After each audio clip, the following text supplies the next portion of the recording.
Yo and hello everybody, Mike here, baseball collector, and today I'm going to do a little bit different kind of video.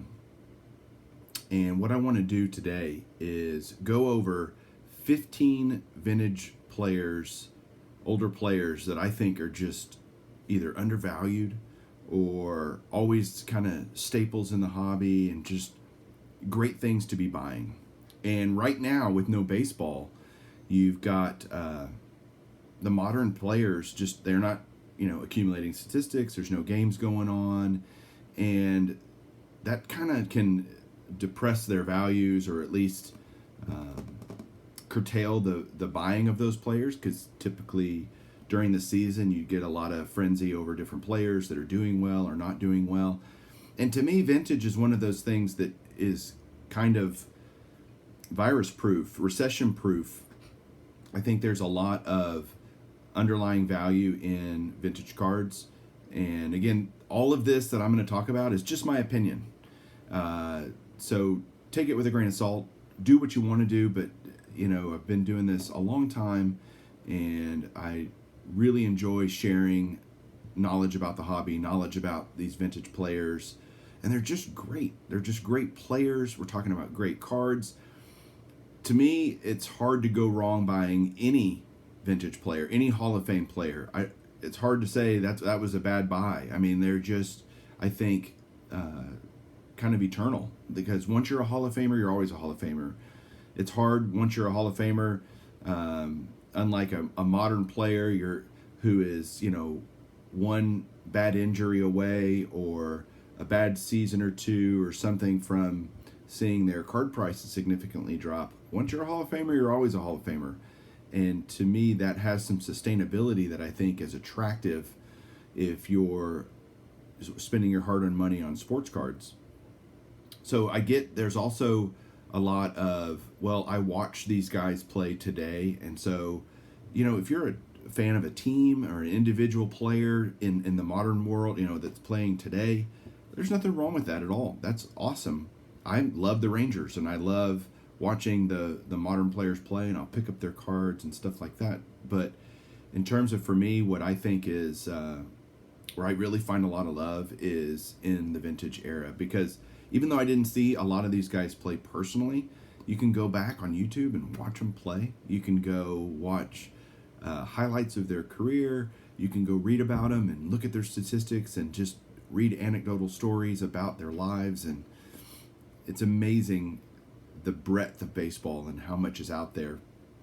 And I think it's one of the most amazing things about that sport is the history and how continuous it is, and the continuity with that, in that a home run is a home run, whether it's in 2020 or 1920. And so I'm going to do 2 videos in this series. I think the first one I'm going to do is kind of looking at vintage players. This is 15 vintage players that I think are attractive right now. And I'm looking at the Topps era right now. So basically 50 to 1980 and the vintage era. So Topps era from 50 to 80. So kind of that vintage Topps era, players that played in that. Then I'm going to do a video of Hall of Famers that I think are great buys, from 80 to the present. Later on, I'll do that video. And so again, there's again so many great players back in this vintage era, the Topps era. Again, hard to go wrong with any of them. I just chose 15. And so what I'm going to do is show you, turn the camera around, put up a card that I think you should kind of look at, that I think is either undervalued or underappreciated or whatever. So it'll be a card I think, hey, you should be looking at this card. It's a really cool card. But the reality is, buying any card of any of these players is a good idea. I think it's a good idea, and I don't think you're wrong. I'm also not going to talk about necessarily pricing, because the prices, as you guys know, can vary dramatically based on the grade that you're buying, whether it's raw or graded, or if you're using SGC or PSA or BVG, I guess it would be.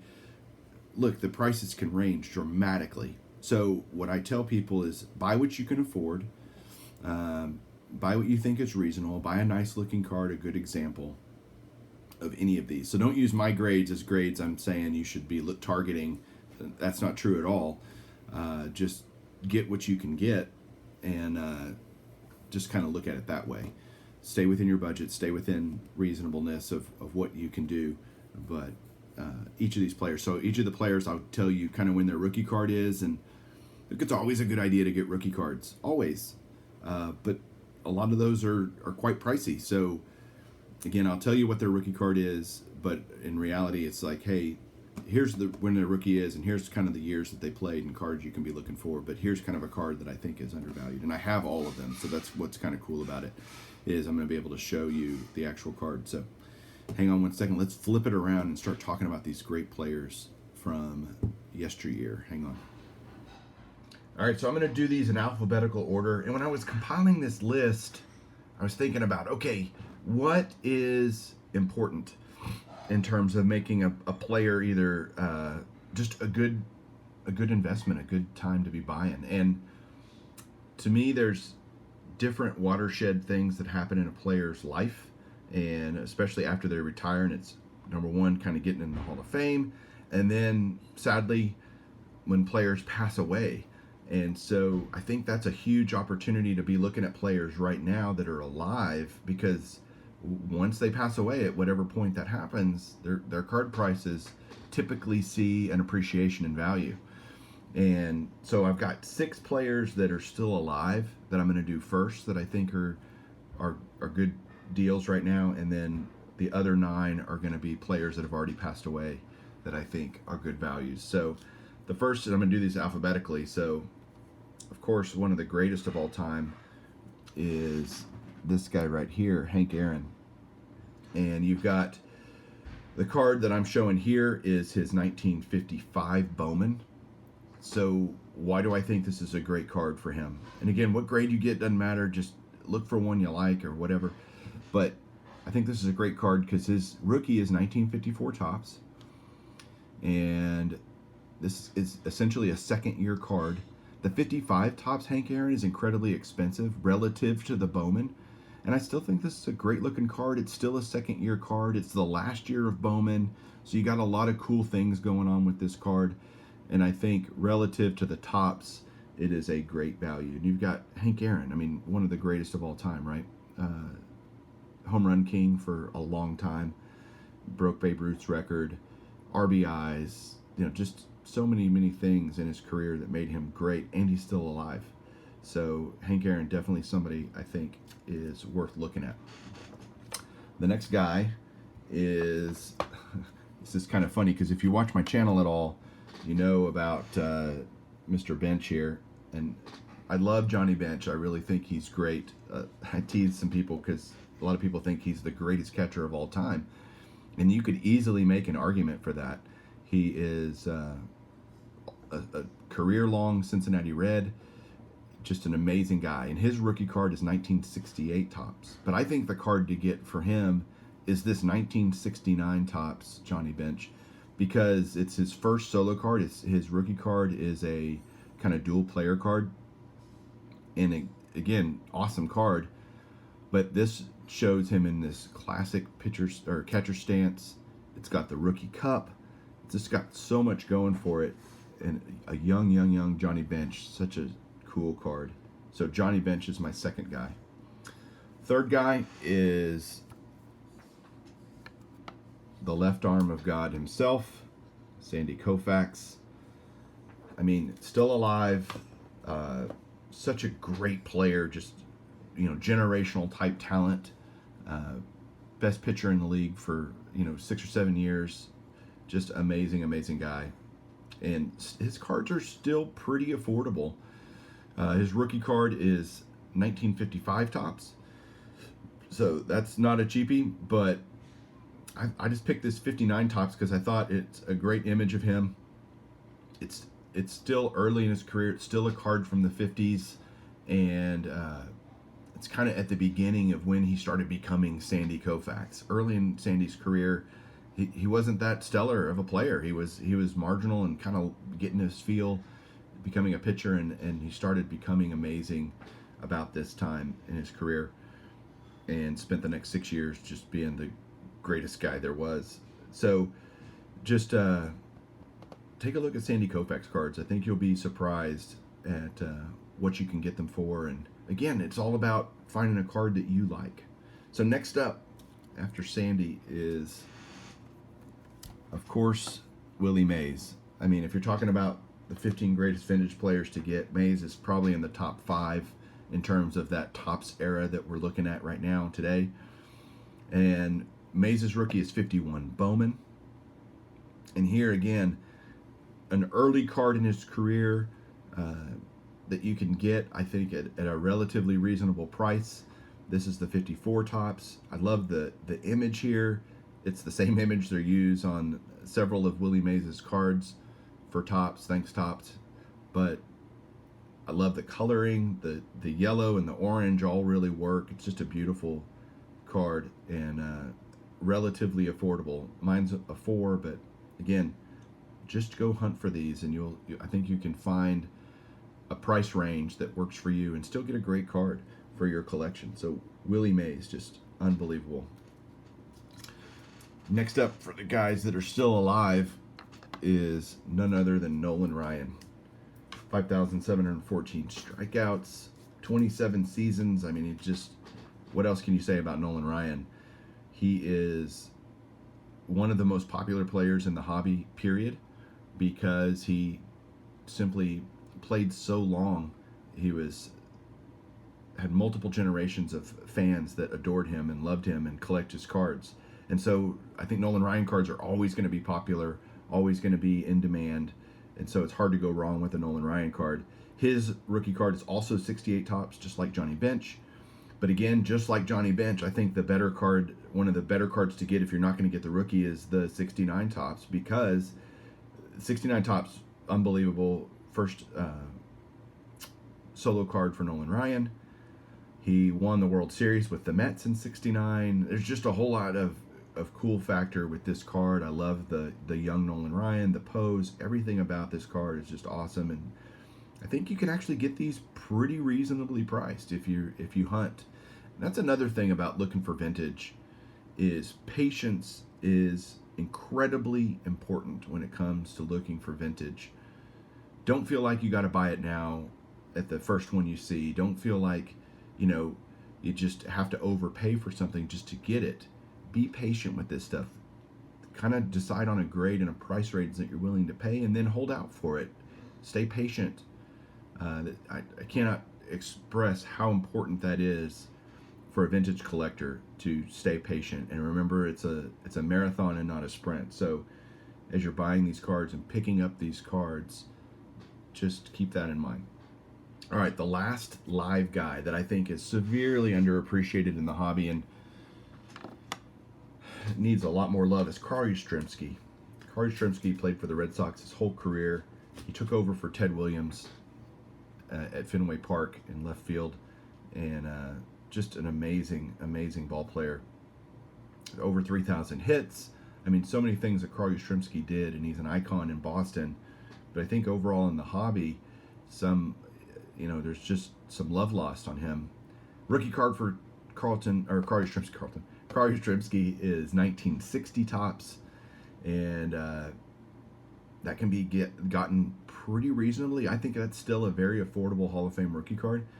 But for me, the 62 Topps is a great card of Carl Yastrzemski. It's a semi-high number for 62, which makes it even in greater demand beyond just that it's Carl Yastrzemski. It's just a greater demand because for set collectors and stuff. So if you can pick this card up, I love how he's holding the bats there. It's just a great image of him. Just something to be looking at.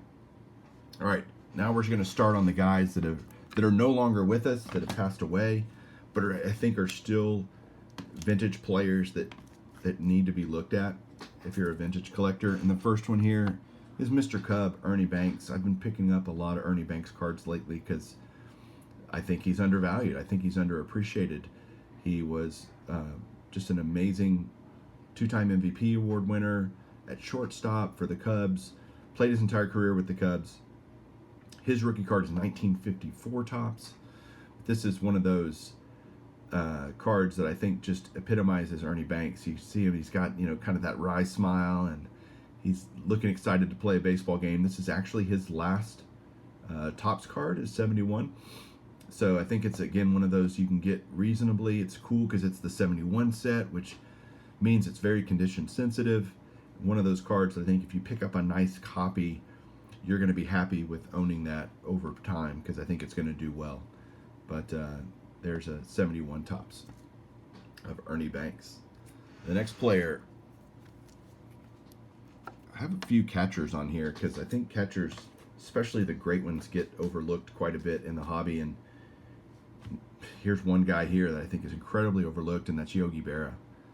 He's got to be in the top 10 catchers of all time, if not top 5, and completely underappreciated, I think, in the hobby. Although a lot of his cards do go for decent money, mainly because I think of his Yankee status, being a Yankee for so long in his career. His rookie card is 1948 Bowman, but I think you can pick this card up, and what I think this does, if you get a 51 Topps Yogi Berra, I think you're doing a lot of cool things. Number one, getting a Hall of Famer. Number two, it's 51 Topps. It's the first year of Topps. And so this is before they were gum cards, and just the very inception of Topps. So it gives you a chance to get a card like this from this set in your collection. And they can be found pretty reasonably in terms of, if you want to look in the 3, 4, 5 range, I think you're going to be happy with the prices that you're paying right now. So I think that's a very underappreciated card for Yogi Berra. And overall, he is as well as a player. Next up, another catcher. I know it's like a bad theme, but Roy Campanella, man. What can you say about him? Completely underappreciated as a player. 3-time MVP. Kind of overshadowed because he played for the Dodgers with Jackie Robinson. And so I think a lot of appreciation doesn't fall on Roy Campanella like it should. And that means his card prices, I think, are right now very reasonable. And so taking a look at Roy Campanella's stuff is, I think, really, really smart. His rookie card is 49 Bowman. But I just love the way this 53 Topps looks. I love the look of this card, the colors on this card, the expression on his face, everything about it is just fantastic. And so I think it's a very undervalued card in the Roy Campanella run. So take a look at that. Next up, someone who is certainly underappreciated, I think, in the hobby just for his vast talent and contributions to the game is Roberto Clemente. Not Bob Clemente as it says there, but Roberto Clemente was an absolutely amazing player. His rookie card is 1955 Topps, and that's not a cheap card for sure in any grade really, but I think you can get a lot of Roberto Clemente cards very reasonably if you're patient, again, like I said, and just kind of look around. One that I think is very underappreciated is this 1960 Topps, because I think the colors and the logo and the dual picture, all that stuff, I love 60 Topps overall as a design. But again, you're not going to be wrong buying any Roberto Clemente cards. But I really love the 1960 Topps here. All right, next up. Can you really have a list of Topps era vintage players to get and not have Mickey Mantle on it? Mickey Mantle, easily on average the most expensive player that I'm going to talk about today in terms of card prices. And that's specifically why I chose this card. His rookie card is 1951 Bowman, but if you look at this 58 Topps All-Star, and that's another thing to think about too. If you want to pick up awesome cards of vintage players, look at All-Star cards, because usually they're solo cards, especially in the 50s and early 60s, or throughout the 60s. You've got great All-Star cards. They're still Hall of Fame players. It's still a Mickey Mantle card in this case, as an example. And they're much, much cheaper than the base Topps counterpart. So something you should definitely look at is an All-Star card, and at least consider it. Don't just dismiss it because it's an All-Star card. And what's great about this 58 Topps Mantle All-Star card is I think it was triple printed. So they're out there like crazy, and you can get it. So if you want to get a vintage Mantle, this would be one to look at. It's awesome because, first of all, it's a gorgeous card too, but it allows you to maybe dip your foot in the Mantle pool without breaking the bank and taking a look at that. But with Mantle, there's a saying, any Mantle is a good Mantle, and I truly believe that. Any Mantle, regardless of the condition, regardless of what it is a good Mantle to have in your collection. You're going to do very well owning Mickey Mantle, since he's one of the most popular guys in the hobby, period, paragraph. And put him up in the top 5 of most popular players in the hobby ever. It would be Mickey Mantle. So you can't go wrong with Mantle. So keep that in mind. Next up, another guy who I think is underrated in the hobby is Stan Musial. Part of that is, I think, because Musial doesn't have a ton of cards. He spent many years without a contract with Topps, and so there's just not a lot of cards of him out there. His rookie card is he's got he's got a 48 Leaf and a 48 Bowman are his rookie cards. But I love this card in particular because I love the look of it. I love the colors all work. This is his last Topps card, 63 Topps, so you get all the stats on the back, and I like that. And so I think that's a just great way to get a Stan Musial card. He's, again, doesn't have a ton of, he's got a 58 Topps All-Star card as well. He's got cards throughout the early 60s, but just not a lot of things to choose from. So he's one of those guys that had such an amazing career, played his entire career for the Cardinals, that I think everybody should be looking at Stan Musial cards. Next guy is a guy that died not too long ago. That's Frank Robinson. Frank Robinson is got Triple Crown winner, multiple MVPs. Into the modern era, he was a manager, the first African-American manager in baseball. What a great story Frank Robinson is, and what an underappreciated player, both just I think in general and then certainly in the hobby. His rookie card is 1957 Topps. And what I love about this card is I think any cards during his Reds years are really great because I just think they pop and they look really cool. I love this 64 Topps in particular, but any of the Reds cards I think are great. Then he played for the Orioles for a long time and different teams after that, kind of jumping around. But I think it's hard to go wrong with an early 60s Frank Robinson card. You're gonna do well on that. Very underappreciated, and I think someone that you should be looking to pick up right now. 2 more, and then we're done. What can I say about this guy? Warren Spahn. Go look at Warren Spahn's stats, and you'll be, I think, incredibly amazed at what a fantastic pitcher he was his entire career. He was a staple on the Boston Braves, the Milwaukee Braves. He was just an amazing guy. Played alongside Hank Aaron and Eddie Matthews, and was part of those great teams, 57 World Series winning team with the Braves. Spahn is easily one of the top left-handed pitchers of all time, and his cards are incredibly undervalued and underappreciated. I pulled this one because I just thought it was a great example. The 53 Bowman color of him. Another great overall iconic set. If you want to look to add different cards from different sets in this vintage era, who can you look for? And I think the 53 Bowman color Spahn is one of those cards that you will not regret owning if you decide to do it. All right, last guy.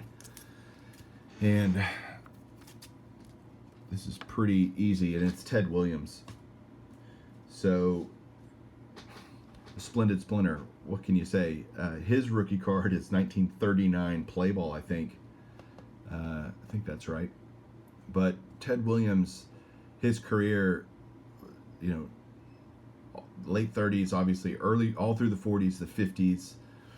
And this is actually Ted Williams' last card, 1960 Fleer. What's great about Ted Williams cards is you can get some vintage Ted Williams cards. You got the 1960 Fleer. Fleer did an entire set on Ted Williams in 1959. He did not have a Topps contract during those 2 years, and so he's only with Fleer. You can get those. Then he's got some beautiful Topps cards throughout the 50s that I think are still pretty reasonable depending on the grade that you get. And again, don't be afraid to just pick up cards of these great players, no matter what the grade. You're just not going to, I think, be upset with how that works out for you, both financially and adding to your collection. And I encourage you to go learn about these players, learn about what they did, learn about their contributions to the game, and that manifests itself in appreciating what they've done in the hobby and what they mean to the hobby through baseball cards. So that's it. I hope you enjoyed this. Let me know what you think. I mean, there's a lot of great players that we could have included on this, that I could have included on this. So many. But I just thought this was a good jumping off point for the Topps era to kind of go back and look at some vintage players that I think are must own for every collector. But, do what you love. Get cards that you enjoy. And we'll talk to you guys soon. Keep collecting.